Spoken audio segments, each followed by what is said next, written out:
This week was a nice, relaxing week, which means something may go wrong very soon.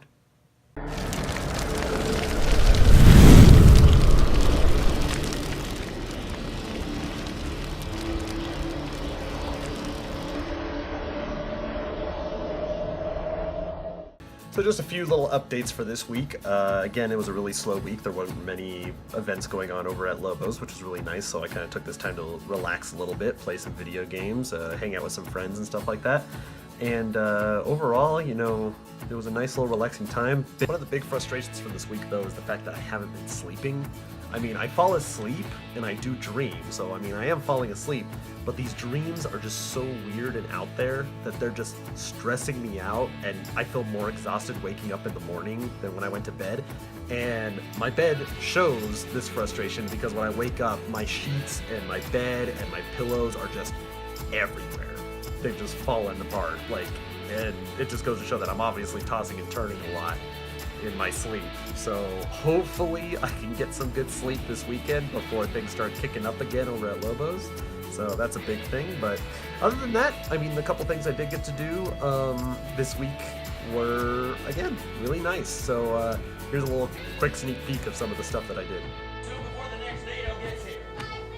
This movie is ridiculous. It's amazing. Ridiculous. Hey guys, so one thing that I wanted to do this week was, I'm sure a lot of you saw the post that I put on Facebook earlier this week of this brand new movie poster for the hit movie Potato Nado Heartland of America. And one thing that I was really upset that I didn't do when I made this was I was planning on doing a time lapse of how I made this movie poster, but unfortunately I forgot to do it. So instead, I actually kind of wanted to go through and kind of break down how I made this movie poster, because it's a process that I actually find very interesting, and it's always so much fun. That's why I love making these movie posters.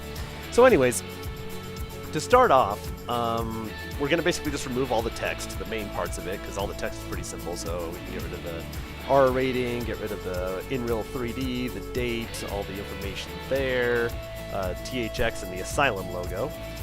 When we actually get down to these pieces of text right here, what's actually interesting is the Potato Nado part, of course, obviously you can see has the texture of a potato, and if I actually remove this clipping mask, you can actually see it's just a potato. Just a potato basically clip masked to the text that's below it, which is the Potato Nado part. And then kind of the same thing with the Frito, or the this part right here, the Heartland of America, is there's a potato texture on it, and if I was to remove the release thing, you'll actually see it's the same potato, just different color and whatnot. So that's how that was all done. But now we actually get to the actual breakdown of the image itself, and this image is actually comprised of a lot of different images that were just basically layered and filtered and everything together. So let's start with the main stuff here. The first part is, of course, the first layers on top are the potatoes. Now these potatoes I actually got from 6 different images, and I cut them all out and basically put them here. If you actually notice, the bottom potatoes are the same as the top potatoes, but just rearranged differently. So you can see this guy right here and this guy right here are the same potato, this guy right here and this guy right here are the same potato, these 3 are these 3, this guy right here is this guy, and I basically just rearranged them just to make it look like different potatoes all around.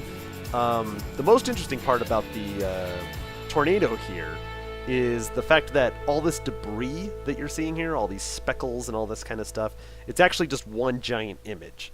It's one giant image that I actually did a certain layer effect on, the color dodge effect, which gave it this really cool, design here, including this kind of explosion looking thing in the corner, which was completely accidental. Like, that just came with it, and I was like, oh my god, that actually looks great, so I'm gonna keep that. But the image, the normal image, the original image, actually looks like this. So this is a full picture of debris in a tornado, and so I actually took this picture, and because of the layer effect, I was able to actually make it look like this. So if I turn off that layer, you can see things got really dark here because the color dodge effect is no longer in place.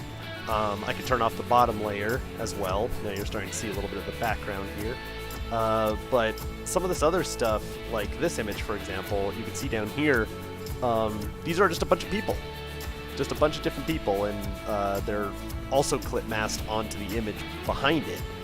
And all these images here I actually got from an online picture that I typed in of people falling, and it was this weird art piece of like all these people falling from an upside down city. And so I cut out all those people and basically put them in here. As you can see, like, again, they disappear when you drag them off because they're a clipping mask of the below image. Now the below image, the one that's below it right now, the dust, all of this stuff right here is, again, another big image that I've just clip masked to a different effect. So if I take off this release clipping mask, you can see it's a giant image that has, like, you know, all this terrain and all this different stuff on it, but because of my clipping image effect that I did on it right here, all it did was just claim the dust part of it, and I just arranged it in a certain spot to make it look like, you know, it was the dust being kicked up. All that could be taken away by this little effect down here. This is actually just a black splotch that is showing the parts behind it. So this black splotch here is basically what creates the illusion of the dust, because I just cut out that part of it using a slightly lighter opacity of paintbrush that only cuts out a small portion of the clip mask that's attached to it. And then finally, of course, the last piece is the tornado itself, which now that all the layers have been stripped away, looks pretty stupid. I mean, you can see like the jagged edges of when it was cut out, because I cut this out of a bigger image, as you can see that it stretches on to the sides. And yeah, overall the whole thing just looks really goofy, and that's what all the effects are for. If I turn this off, turn off the back layer, you can see the actual final image in the background, which is just this destroyed town, which is another image that I got from online of just, you know, tornado damage, basically. All these black splotches up here are just more potatoes that I just took the potatoes I already had, rearranged them again, and just silhouetted them in black so they're like behind the image. A couple other things that you see here as well is there's like a black streak that the tornado makes on this part. And yeah, so all of that together basically creates the movie poster that you saw for the awesome movie of Potato Nado. But yeah, so that's the gist of it, and that's how you make yourself a movie poster out of a very stupid idea. And it just all comes together and works perfectly, so that's how I do it, if ever you wondered. That's about all that I have for this week. Again, Lobos is probably going to pick up here again real soon. We're getting real close to Balloon Fiesta with all that stuff going on, so here's hoping for that. But other than that, guys, I thank you guys for watching, and see you next time.